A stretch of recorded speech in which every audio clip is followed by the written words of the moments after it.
challenge. The question here now is regeneration of the nerves, right? Isn't that right? And they do heal, but very slowly, and maybe never to 100%. Are you at 100% now? I'm not at 100% compared to what I was before my surgery, but I have made strides each season, and this year felt a lot better than I did the year before. But these nerves just go at their own pace. Yeah. It's not like it's going to have this immediate recovery one day. I had a lot of people that told me they had nerve damage, and they said any day you could wake up and that's going to be the day. And you talk about waking up excited every morning at 7 a.m. and then being pretty depressed about noon every day. Right, that's right. Today's not the day. Because you're the kind of kid, and you talked about your son, and you said he was like you, that when you were 3, you were probably winging a ball around, right? My dad always said that I could just kind of throw a pass sort of natural. I could just pick up a ball and just sort of throw it. And I'd always been able to do that, and here I am, 35 years old. I couldn't pick it up and throw it like I used to. Couldn't even pick it. You picked it up, but you couldn't. The pain was too great, or was just weak. It was weak, and I lost my awareness of my arm in space. Had a proprioception issue. So I used to just sit in the mirror and just sort of go through my throwing motion, trying to get the feel back the way I'd always thrown before. See, that had never dawned on me that there would be a proprioception factor. That's what nerves can do as well. So you now don't, and this is a sense that helps you locate your human being in space, your physiology in space. I was throwing to some receivers, and I was trying to throw it to you, and the ball went to you. Yeah. And that was very scary. There's a great story. I hope you're not tired of telling it. You were so eager to find out what you had ahead of you and what you had left, but you didn't want anybody to see you throwing the ball. So you called your dad, and at first your dad was reluctant to do this. Why would he not want to help out? Well, I'm not sure. I think he was concerned about me, but I was sensitive to how I was throwing. I didn't want anybody to see it, like you said. So I only threw with about 3 people: my dad, Ashley, and my old college coach. 3 people that have seen me throw that I could trust in, and right. He kind of give me some feedback.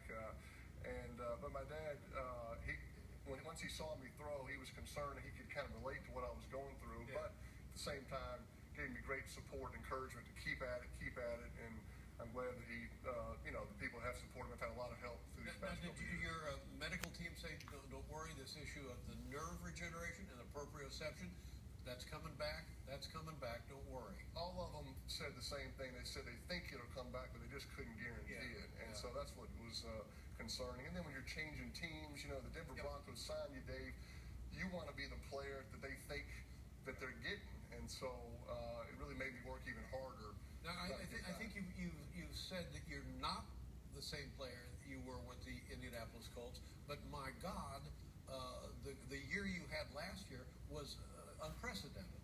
So how do these things reconcile? Well, thanks. Thank you.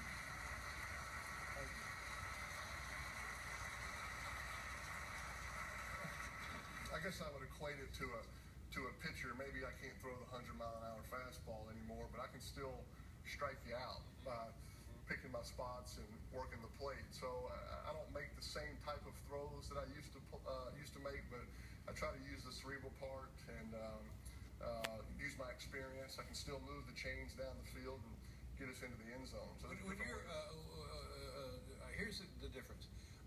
When I see a team, when you get to punt, and look, they're starting out on their 18-yard line, and I think, holy crap, they're on their 18-yard line. Now what are they going to do? But you got to think in terms of, let's just get it down, another down, first down. Right. You think it just taking smaller bites. That's right. There's this great old NFL films clip of Hank Stram telling his quarterback, just keep matriculating down the field. Yeah. And that's kind of what that's what I try to do now. Just keep working it down the field. Eventually, you can get into the end zone and help your team win. Everybody last year for the Super Bowl thought, this is what a story. Peyton Manning comes in, has an unbelievable year, and they go to the Super Bowl, and then he will retire. But that never entered your mind, did it? Well, I've been rejuvenated, Dave, these past 2 years after sitting a year out. Not by choice, by injury. When you get back out there, boy, I've just been so grateful to be back out there with my teammates, putting in the hard work. And so I still enjoy what I'm doing. I enjoy the preparation part, and I still think I can help a team. Now, if the Broncos say, hey, we don't need you anymore, that'll probably be the end of it. And as soon as I don't feel like I can do the same things that I've been doing, that's when I'll stop playing. But What's it, John Elway, a nice guy? yeah, great guy. Yeah, and I thought, well, this is why you ended up in Denver, because of John Elway. Am I close to something there? Well, John's a very competitive guy that played in my age, that knows what a quarterback my age kind of needs around him to be successful. That was a big reasoning in it, and he wants to win now. He's not building for 5 years from now. Yeah.